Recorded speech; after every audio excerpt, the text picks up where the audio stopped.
안녕하십니까, 래필입니다. 2월 13일 두산 에너빌리티 보도록 하겠습니다. 증시 먼저 보겠습니다. 코스피 1.36% 상승했고요. 코스닥은 0.5% 상승했습니다. 오늘 양증시 상승을 하면서 마무리가 되었고요. 코스피는 외국인 투자자 1,100억 매도, 기관 투자자 6,700억을 매수하면서 진행이 되었습니다. 코스닥은 0.5% 상승해서 지금 외국인 투자자 250억 매수, 기관 투자자 650억 매도하면서 진행이 되었습니다. 분명히 이제 어제 저녁만 해도 미국의 CPI 지표가 발표가 되면서 예상치보다 높게 나왔고요. 인플레이션 지표가 부각이 되면서 시장이 좀 급락하는 추세로 나왔었는데, 오늘 이제 시장이 열렸을 때는 반전이 되어서 좀 올라가는 모습이 나왔습니다. 해외 증시도 보시면 다우 0.5% 하락했고, 그 다음에 나스닥은 보합으로 이제 하락분을 다 메워주었고요. 니케이도 1.3% 정도 올라가면서 전반적으로 분위기 괜찮았습니다. 환율도 지금 1451원으로 진행이 되었고요. 우리나라 원달러 같은 경우는 어제 1460원까지 올라갔었는데, 그 부분을 지금 상당히 지금 내려와서 또 이렇게 고점을 낮춘 모습이었습니다. 그럼 이 움직임이 왜 나타났는지를 먼저 한번 살펴보도록 하겠습니다. 내용을 먼저 보면 트럼프, 푸틴, 젤렌스키와 통화를 했고 우크라이나 종전 협상을 즉시 시작한다라는 합의를 했습니다.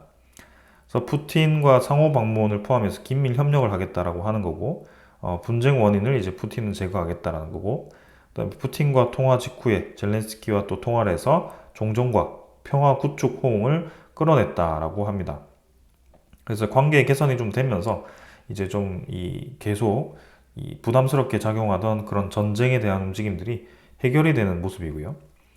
자, 그러면 이제 이게 인플레이션에 대한 이 이슈를 막을 만큼 중요한 부분이었나라는 것입니다. 인플레이션이 지금 이제 높게 나왔다는 것은 결국에는 미국도 고금리를 계속 유지할 수밖에 없고, 그게 강달러를 유지해서 우리나라에 상당히 이제 환율이 높아지고 미국의 중심으로 자금이 집중적으로 집중되는 모습이 나오는 것이었는데, 그게 지금 우크라이나 전쟁에 대한 종전으로 인해서 좀 해소가 되었다라는 모습으로 보이거든요. 그럼 그게 어떤 효과를 나타내느냐? 우크라이나 전쟁으로 인해서 가장 크게 지금 에너지 가격이 많이 올랐었고, 그다음에 식료품, 특히 우크라이나는 이 곡물 곡창지대였는데요. 그게 지금 전쟁으로 인해서 많은 타격을 받았습니다. 그래서 그러한 부분들이 이제 물가가 좀 안정화가 된다라고 보시면 될 것 같고, 그 물가 안정화로 인해서 이제 인플레이션에 대한 이 상승분을 이번에는 높게 나왔지만 이후에는 내려갈 수 있다. 기대 인플레가 내려간다는 것이 중요하게 된 겁니다. 그래서 우크라이나 종전으로 인해서 지금 이제 인플레이션에 대한 그런 기대감이 떨어졌다라는 것이 이번에 증시를 상승시키는 요인 중에 하나였습니다. 자, 그러고 이제 미국은 지금 최근에 가장 제가 우려하고 있던 부분이 뭐였죠? 국채에 대한 발행을 높일 수밖에 없었다. 왜냐? 지금 이제 예산이 부족합니다. 예산이 부족한데 트럼프는 계속 이제 예산을 편성하는 이 자본을 줄이려고 합니다. 왜냐하면 법인세가 같은 이제 법인세를 줄이겠다.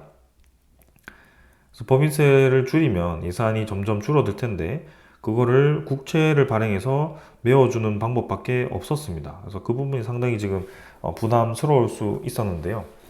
그러면 트럼프가 선택한 건 무엇이냐? 우크라이나 종전으로 인해서 우크라이나에 지금 미국이 수십조 원을 부었습니다.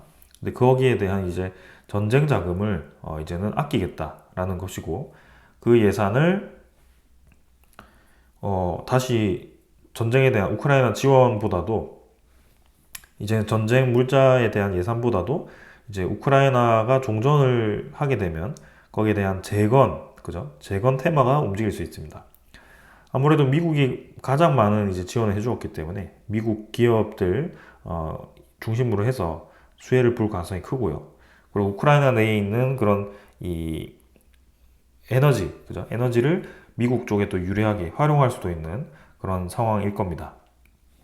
그래서 그런 여러 가지를 고려해 봤을 때는 예산도 어느 정도 아끼게 되고, 그다음에 우크라이나에 대한 그런 에너지도 활용할 수 있게 되고, 우크라이나 재건으로 인해서 이제 그런 제조 기업들이 또 활발해질 수 있고 건설 기업들이 그런 면에서 보면 인플레이션을 충분히 낮출 수 있다. 왜냐하면 공급을 늘려서 그런 부분을 메워준다는 것이거든요. 그래서 그 큰 그림을 그리고 지금 이제 협상을 시도한 것 같습니다. 그래서 트럼프는 이번 주에 원래 상호 관세도 발표하기로 되어 있었는데 상호 관세를 발표하는 대신에 좀 이런 이제 우크라이나 종전에 대한 카드를 꺼내면서 또 시장에 좋은 분위기를 형성해주는 그런 이제 상황을 만들었습니다. 정말 이제 영리한 것 같습니다. 그래서 이 움직임으로 인해서 모든 것을 뒤집으려고 한다. 근데 이제 주말에 어떠한 내용들이 이제 발표될지는 좀 더 봐야 될 것 같습니다. 왜냐하면 상호 관세도 결국에는 발표될 것 중에 하나이기 때문에 그 부분에 대해서 우리가 경계를 늦춰서는 안 되겠습니다. 자, 10년물 국채금리도 아무래도 이제 분위기가 괜찮죠. 분명히 이제 기대 인플레가 많이 높아졌었고 이 부분에 대해서 이제 이 국채금리가 치솟았습니다. 근데 지금 이제 아까 말씀드린 것처럼 지금 이 우크라이나 종전이 나타나게 되었을 때는 인플레이션에 대한 그런 완화가 기대가 되기 때문에 그 부분이 지금 영향을 준 것 같고요. 4.5%대로 다시 진입을 하였습니다. 어제는 거의 뭐 4.7% 돌파를 하나 뭐 그런 상황이었는데 지금 안정화가 되었고요. 원자재 가격을 보면 이제 천연가스는 여전히 가격이 높습니다. 근데 국제유가는 좀 안정화되었고 천연가스 3.7달러 수준. 일단 뭐 이 에너지 가격이 안정화가 되면 아무래도 인플레이션에 대한 지표에도 영향을 줍니다. 천연가스가 지금 높긴 한데 이게 뭐 얼마나 계속 치솟을지는 좀 봐야 되는 상황입니다. 아무튼 우크라이나 종전이 일어나게 되면 저 가스 가격도 떨어질 확률이 높습니다. 그리고 선물 지표도 지금 뭐 괜찮죠? 네, 미국 증시 부합이고요. 유럽 증시도 같이 좀 올라가고 있습니다. 1.2% 정도. 전반적으로 지금 분위기가 좋아졌습니다. 이 좋은 분위기를 이제 계속 이어갈지 아니면은 또 기습 상호 관세 발표로 또 흔들어 버릴지는 아무도 알 수는 없습니다만 확실히 지금 좋은 상황입니다. 자, 그래서 코스피 같은 경우는 뭐 조금 찝찝한 것은 오늘 옵션 만기에 집중된 수급이 좀 있었고요. 금융투자가 좀 그 대부분의 물량이었기 때문에 내일부터 해서 그 차익 물량이 좀 나올 수 있다는 점. 그리고 외국인 투자자가 꾸준히 지금 코스피를 매수를 이어가지 않고 탁탁 끊어가지고 매수했다가 매도했다가 반복하는데 이 부분이 이제 어떻게 될지 좀 봐야 될 것 같습니다. 코스닥도 지금 꾸준히 지금 올라가고 있는데요. 수급은 뭐 그렇게 지금 많이 붙진 않고 있습니다. 그래서 뭔가 좀 건강하게 외국인 투자자가 다시 유입이 되면서 올라가는 그림이 나오면 좋을 것 같은데 아직은 그런 움직임은 아닌 것 같습니다. 좀 더 보도록 하겠습니다. 이 정도로 시장 분위기 살펴보았고요. 종목으로 넘어가도록 하겠습니다. 두산에너빌리티 보겠습니다. 300원 상승해서 1.2% 상승했고요. 24,550원으로 마무리되었습니다. 시간의 거래는 50원 정도 올라서 마무리되었고요. 지금 뭐 크게 많지 않았습니다. 오늘 뭐 시장 분위기도 괜찮았고요. 그 다음에 전반적으로 좀 상승했기 때문에 두산에너빌리티도 같이 좀 올라갔고요. 내일부터 이제 움직임을 좀 봐야 됩니다. 거래량은 700만 주 가까이, 그래서 전날과 거의 유사했고 3일 정도 올라서 진행되었지만 일단은 옵션 만기 특수에 대한 움직임일 가능성도 있다. 그래서 그 이후 움직임을 봐야 되고요. 거래량이 붙으면서 올라가지 않았기 때문에 조금 더 기다려 보겠습니다. 그러나 위치적으로는 굉장히 좋습니다. 고점을 이제 다시 돌파를 하기 위한 N자 그림을 만들었고요. 쌍바닥 그림을 그리면서 좀 올라왔기 때문에 이 부분에 대해서 이제 어떻게 움직일까? 이전과 상당히 유사하게 지금 그림이 그려지고 있습니다.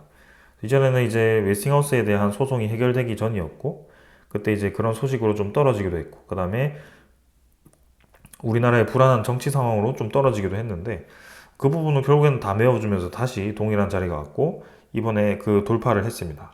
그래서 이 자리를 다시 떨어뜨리지 않고 좀 올라가기를 기대를 하고요. 분명히 시장 상황은 이전과 다르기 때문에 좋은 그림을 그릴 거라고 확신을 하고 있습니다. 투자 수급은 외국인 투자자가 41만 주 매수했고요. 기관 투자자 35만 주 매수하면서 양매수 진행이 되었습니다. 연기금 투자자가 특히 18만 주, 19만 주 매수하면서 많은 매수를 진행했고 금융 투자는 13만 주 매수하면서 그 매수세를 받쳐주었습니다. 전반적으로 전체적으로 매수를 진행해 주었고 최근에는 매수세를 계속 붙여서 골고루 좀 들어오는 모습입니다. 다음 공매도 잔고는 23만 주 수준으로 거의 비슷하게 진행이 되었습니다. 그래서 특별하게 볼 거 없이 넘어가도록 하겠습니다.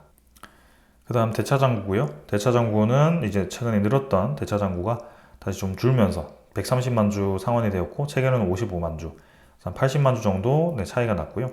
1200만 주 정도로 대차 잔고 상환이 되었습니다. 거래원은 지금 신한증권 내에 좀 매도가 좀 있었는데, 오늘 전체적으로 매수가 좀 붙었고요. 실제로 이제 당일 물량을 보시면 37만 주 매수가 잡히면서 24.7%까지 지분이 또 올라왔습니다. 그래서 주가는 계속 올랐다 떨어졌다 반복하고 있지만 외국인 투자자의 지분은 계속 높아지고 있고요. 어느덧 전체 두산에너빌리티 지분의 4분의 1 정도를 지금 외국인 투자자가 지금 이제 확보를 하고 있는 상황입니다.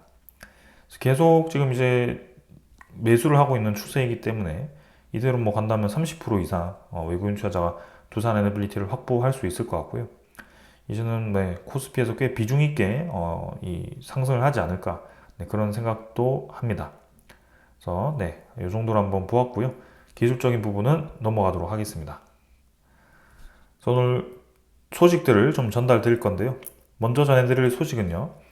이제 HD 한국조선해양이 SMR 원자력 추진 선박을 개발한다라고 되어 있습니다. 그래서 이제 이 SMR에 대한 원자력이 또 이제는 활용도가 많아지고 있다는 점에서 상당히 중요하다고 생각합니다. 지금까지는 AI 데이터 센터라든지 아니면은 좀 이제 국부적인 영역에 SMR이 활용되는 모습이었는데요. 근데 최근에 이제 보면 저런 대형 선박에 SMR이 들어간다는 거죠. 그래서 결국에는 이제 이 기름을 활용하던 것을 안정적으로 SMR로 전환을 하겠다는 것이고, 이 비용 자체가 꾸준히 이제 기름이 소모되는 것과 핵 연료 몇 개를 넣으면 몇 년을 움직일 수 있는 것과는 완전히 다르겠죠. 그래서 그러한 것들이 이제 진행이 되고 있다. 그래서 지금 우리나라 이 조선사 중심으로 해서 그런 것들이 움직이고 있고, 지금 이제 덴마크 시보크라든지 아니면 테라파워라든지 이런 기업들과 협력해서 진행을 하는 것으로 보여집니다. 두산에너빌리티는 그런 여러 기업들이 이미 창원 공장에 방문을 해서 이제 기자재에 대한 공급권이라든지 기자재 생산에 대한 논의를 좀 한 것으로 알고 있고요. 그게 몇 달 안 됐죠. 그래서 되게 기대를 하고 있는데 상당히 긍정적으로 지금 분위기가 흘러가고 있는 것 같습니다. 그리고 EU에서도 지금 이제 신규 원자력 산업 동맹 출범으로 협력 활동을 강화하고 있다고 합니다. 그래서 프랑스를 중심으로 해서 최근에 EU 내에서 원자력을 다시 활용을 하자라는 목소리가 커지고 있고요. 요 동맹에는 지금 이제 불가리아, 크로아티아, 체코, 핀란드, 프랑스, 헝가리, 네덜란드, 폴란드, 루마니아, 슬로베니아, 슬로바키아, 스웨덴, 벨기에, 이탈리아 이렇게 좀 들어가고 있습니다. 동맹국이라고는 하지만 이미 불가리아 같은 경우는 웨스팅하우스와 현대건설이 지금 도입을 하고 있고, 체코 같은 경우는 우리나라가 지금 들어갔고요. 그 다음에 네덜란드도 지금 이제 우리나라가 준비할 거고, 폴란드도 우리나라와 그 다음에 웨스팅하우스가 들어갔죠. 루마니아도 지금 프랑스 외에 이탈리아, 그 다음에 캐나다, 한국 이렇게 들어갔고요. 그 다음에 스웨덴도 지금 이제 한국이 나오긴 했지만 저쪽 이제 웨스팅하우스가 들어갈 것 같습니다. 그래서 슬로베니아도 지금 웨스팅하우스와 현대건설이 이 조사를 하고 있고, 타당성 조사. 여러모로 지금 동맹국이긴 하지만 프랑스 이 원전을 크게 사용하지 않고 우리나라와 미국 쪽에 이 사용처가 늘어나고 있는 상황입니다. 프랑스는 지금 부랴부랴 동맹을 결성해서 좀 이제 본인들의 원자력 산업을 더 확대시키려고 하지만 좀 신뢰도 차원에서 우리나라가 확실히 좀 힘을 받고 있는 것 같고요. 일단 프랑스가 지금 유럽의 분위기를 바꿔보려고 하고 있습니다. 그래서 지금 이제 탈원전을 하던 국가들도 이렇게 옵저버로 참여를 하면서 이제는 반대를 하는 게 아니죠. 그리고 반원전 정책 기조에 따라서 독일 산업연맹이 여전히 이제 불참을 하지만 이 또한 독일이 이제 새로운 총선을 열었을 때 분위기가 바뀔 수 있습니다. 최근에 이제 힘을 받고 있는 정당이 원전을 추진하고 있기 때문에 이제 바뀌게 되었을 때 원전을 다시 활용할 가능성이 있습니다. 그래서 그런 면에서 보면 상당히 지금 분위기가 많이 바뀌고 있다. 그리고 일본 또한 이제 탈원전의 기류가 보이고 있습니다. 그래서 뭐 탄소 배출 감축 및 에너지 안보 강화를 위해서 원전 확대를 추진한다. 지금 일본 같은 경우는 2023년에 재생에너지를 30% 쓰고 있습니다. 근데 그 나머지를 70%를 화력 발전으로 쓰고 있습니다. 우리나라는 재생에너지가 12% 정도 되지만 이 석탄 화력 발전소가 29%밖에 되지 않습니다. 나머지 32%가 원자력이고 20몇 프로가 이제 LNG거든요. 상당히 지금 일본 같은 경우는 재생에너지도 많긴 하지만 그만큼 석탄 화력을 많이 쓰면서 탄소 배출이 상당히 크다. 그래서 지금 원전을 줄이면서 그 원전의 공백을 석탄 화력 발전으로 메운 것이고요. 에너지에 대한 비용 자체를 값싼 석탄 화력 비중을 많이 높이면서 그것을 메운 것 같습니다. 그래서 이제는 재생에너지를 좀 늘리긴 하지만 이 30%를 그대로 늘리는 게 아니라 좀 이제 속도 조절을 하는 것 같고요. 그런데 이제 석탄 화력 발전소를 이제 70%까지 계속 쓸 수는 없으니까 좀 줄이면서 그것을 이제 원전으로 메우겠다라고 얘기를 하는 겁니다. 그게 지금 30개를 가동한다라는 것이고요. 일본의 이 후쿠시마 원전 사고에도 불구하고 지금 이렇게 이제 원전을 다시 활용하겠다라는 이유가 분명하기 때문에 이렇게 적극적으로 추진하는 것 같습니다. 그래서 그냥 늘리는 게 아니고요. 의존도 감소가 아니라 이제는 원자력을 극대화하겠다라고 얘기를 할 정도로 필요성이 급격하게 늘고 있다라고 보여집니다. 본인들도 그걸 이제 깨달은 거죠. 결국에는 이 산업혁명에 대한 이 움직임 때문에 전력 수요가 급격하게 늘어나는 거고 거기에 대해서 석탄 화력 발전을 없앴을 때는 같은 성격의 그런 에너지가 LNG라든지 아니면 이 SMR 대형 원전밖에 없더라. 근데 LNG는 뭔가 이 에너지에 대한 가격에 따라서 흔들림이 크고 그리고 이제 LNG가 지금 일본에서 생산하기가 어렵기 때문에 전량 수입하기가 애매하죠. 그렇기 때문에 이 원자력 발전을 다시 주목을 하는 것 같습니다. 두산 에너빌리티 입장에서는 계속 전체적인 시장이 확대가 되고 있기 때문에 상당히 저는 긍정적으로 보고 있습니다. 그래서 지금 전체적으로 RE100에 대한 움직임이 좀 둔화되고 있고 CFE 이니셔티브에 대한 주목이 다시 진행이 되고 있습니다. 그럴 수밖에 없는 상황이죠. 왜냐하면 트럼프라는 대통령이 지금 나타났고 트럼프가 제일 먼저 한 게 뭐죠? 파리 기후 협약을 탈퇴를 했습니다. 그죠? 그러면서 이제 친환경에 대한 IRA법을 폐지를 해버리고 전기차에 대한 의무화도 폐지를 해버렸습니다.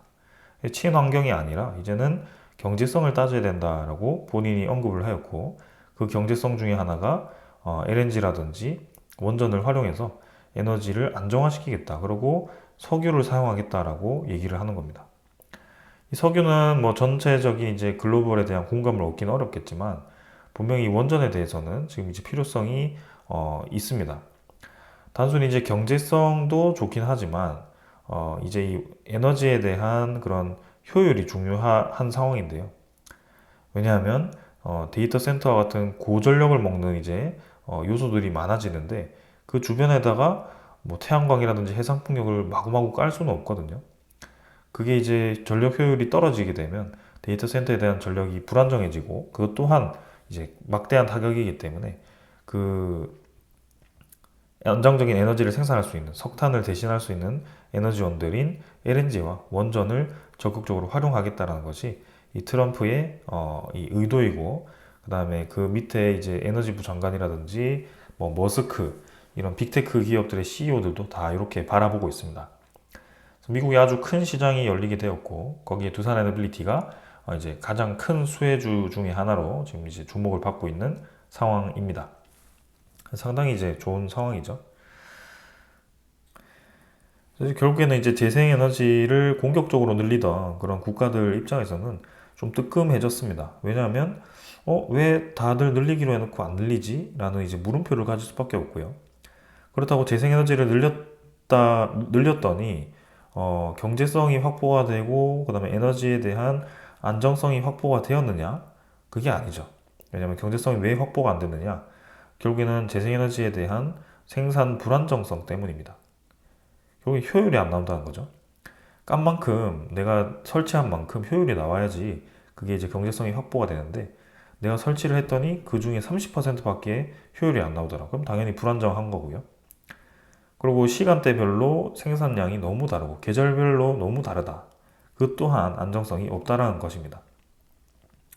그래서 그 재생에너지를 메워올 수 있는 뭔가가 이제 필요하게 된 거고요. 그 산업 발전이 특히 많이 되고 있는 그런 국가들 입장에서는 전력 수요가 급격하게 늘어날 텐데 그게 지금 재생에너지를 급격하게 늘렸던 국가들 중심으로 해서 상당히 이제 에너지에 대한 안정성이 떨어지기 시작합니다. 다시 한번 이 에너지에 주목을 가지기 시작했고 그게 이제 완전 180도 바뀌는 상황이 되었죠. 독일마저도 이제 탈원전을 폐기하고 원전을 다시 건설해야 된다라는 얘기가 나올 정도이고요. 그 다음에 가장 큰 핵 사고 중에 이 한 당사자였던 일본마저도 이제 원자력 에너지에 대한 극대화를 추진할 정도로 이 필요성을 느끼게 되었습니다. 그래서 우리나라도 이제 그런 접근이 필요한 상황입니다. 그래서 아무리 재생에너지 늘려봐야 지금 이제 해상풍력에 대한 이제 확대는 좋긴 합니다. 그래서 뭐 기가와트 단위로 지금 이제 주변에 이제 프로젝트가 늘고 있고요. 두산 에너빌리티도 해상풍력의 이제 수혜주 중에 하나죠. 근데 이렇게 예상치보다 가동률이 떨어지게 되면 기대와 현실에 괴리가 있다. 그래서 송전망도 많이 깔아야 되고 인프라도 많이 깔아야 되고 법적 기반이 시급하다라는 점입니다. 그래서 해상풍력에 대한 효율이 과연 얼마나 되는지가 중요하고요. 가동률이 30%라고 하면 여러분들이 좀 와닿지 않을 수도 있습니다. 결국에는 10기가와트 깔아다가 생산한 게 3기가와트밖에 되지 않는다는 겁니다. 그게 이번에 우리나라 2024년 재생에너지에 대한 비중이 66%밖에 되지 않은 이유 중에 하나입니다. 실제로 6%를 깔아서 6%를 다 활용한 게 아니라요. 한 12% 깔고 그 절반밖에 사용하지 못한 상황이 지금 만들어진 겁니다. 근데 원전은 다르거든요. 원전은 100% 활용이 가능하고요. 네, 그런 것들을 24시간 동안 운용할 수 있기 때문에 상당히 지금 이제 안정적인 에너지원으로 평가를 받고 있습니다. 그래서 그러한 점들을 우리가 이제 다 활용을 해야 되고요. 한 에너지를 극도로 이제 줄이거나 없애는 것은 이제 맞지 않는 것 같다. 이제 초당적인 접근이 필요하다는 것이 보여집니다. 그래서 다행히도 지금 우리나라에 대한 야당 대표도 지금 이제 탈원전 폐기로 기울고 있다라는 소식이 나오고 있고요. 원전과 재생에 대한 투트랙으로 이제 전 정부에 대한 이 지우기를 나섰다라는 얘기가 나오고 있습니다. 이제 인정할 때가 되었죠. 왜냐하면 이제는 트럼프가 세기를 박았습니다. 그래서 한국이 재생에너지를 계속 극도로 높여봤자 이제 손해를 볼 수밖에 없는 구조가 만들어졌고요. 왜냐하면 다른 국가들은 재생에너지를 좀 이제 속도 조절을 하면서 그 나머지를 경제성으로 채우겠다라고 하는데 우리는 경제성을 줄이고 재생에너지를 뒤늦게 이제 늘리자고 하면 지금 와서 이제 바라보는 이 관점이 다르거든요. 절대적으로는 이제 균형을 맞출 수는 있겠죠. 우리가 재생에너지 따라가서 그 국가들과 재생에너지의 비중을 맞추는 건 되겠지만 그 재생에너지를 먼저 늘렸던 국가들이 왜 재생에너지 속도 조절을 하면서 다른 에너지에 다시 관심을 가지느냐. 그게 경제성 때문이거든요.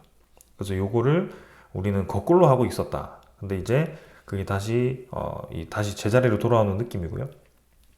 경제성을 최우선으로 해서 지금은 이 활성화를 시키는 게, 산업에 대한 활성화를 시키는 게 최우선이라고 저는 생각이 되고요. 좀 이제 여유가 있고 우리가 경쟁력 입장에서 압도적이라고 한다면 저는 이제 이 재생에너지에 대한 이 투자를 본격적으로 해도 된다. 뭐 그렇게 생각을 합니다. 근데 사실 우리나라는 한 끗 차이입니다. 정말 이제 주변 국가들이 제조 기술에 대해서 빠르게 따라오고 있고요. 까딱하면 이제 뭐 삼성전자라든지 SK하이닉스가 뭐 어떻게 위험하다, 따라잡힌다 이런 얘기가 매일매일 들리고 있거든요. 그래서 요 제조 단가를 낮춰서 빠르게 우리나라도 이제 경쟁력을 확보해야 되는 그런 입장이기 때문에 무조건 재생에너지를 늘려야 된다만이 답이 아닙니다. 그래서 그런 여러 가지 관점에서 이제 접근을 해야 될 거고요. 이것 또한 이제 초당적으로 접근이 필요한 그런 상황입니다. 그래서 큰 원전도 중요하지만 이제는 4세대 원전이 부상을 받고 있습니다. 그래서 SMR에 대한 투자가 필요하다라는 것이겠죠. 전 세계적으로 주목을 하고 있고요. 우리나라도 대형 원전에 대한 계획이 있지만 그리고 이제 소형 모듈 원전을 개발해서 이제 앞으로 더 큰 시장을 선점을 해야 됩니다. 그래서 미국, 일본, 프랑스, 영국 같은 경우는 이미 각 규제를 풀고 있고 아주 장기적인 로드맵으로 이런 원자력에 대한 투자를 하고 있습니다. 그래서 기존 우리 이 정부에서 그렇게 추진해 왔기 때문에 그 부분에 대해서 이제 우리나라 야당도 좀 협력을 해서 진행을 해야 될 것 같다는 생각이고요. 특히 우리나라 같은 경우는 이제 트럼프가 에너지 자립 계획을 밝히면서 그 최근에 이제 조선 협력을 하듯이 이 에너지도 협력이 가능하다는 것을 가능성을 가지고 있습니다. 그래서 한미 합작 범위과 투자 확대가 필요하다라고 생각될 정도로 상당히 이제 주목을 받고 있고요. 과연 이제 SMR 분야에서 또 큰 이제 움직임이 나올지 기대를 해보겠습니다. 그리고 국민의힘 이제 우리나라 여당도 원전에 대한 협력 결의안도 추진을 함으로써 이제는 이제 여당 야당 할 거 없이 모두 다 이 에너지에 대해서 중요성을 인정을 하고 있는 것 같습니다. 자, 그래서 다음 주에 이제 11차 전력 수급 기본 계획이 19일에 보고가 되는지가 상당히 중요해 보입니다. 이제는 그만 시간을 끌고 통과를 시켜야 될 것 같고요. 대형 원전 2기와 그다음에 소형 모듈 원전 1기로 일단 3기 정도로 보고가 될 것 같습니다. 그리고 그 전 이제 이틀 전에 17일에는 여기 고준위 특별법과 그다음에 다른 이제 에너지법들이 같이 통과가 될 가능성이 있습니다. 그 부분도 잘 통과가 돼야 될 것 같고요. 지금은 이제 더 이상 이것들을 정쟁으로 묶어둘 때가 아닙니다. 다른 국가들은 빠르게 움직이기 시작했고요. 하루빨리 움직이기 위해서 규제도 풀어내는 그런 상황입니다. 무리하는 것처럼 보이지만 그렇게 무리를 해야지만 상대를 이제 꺾을 수 있는 상황이기 때문에 우리가 조금 앞서간다라고 해서 방심할 때가 아니다라는 것이 지금 현재 상황인 것 같습니다.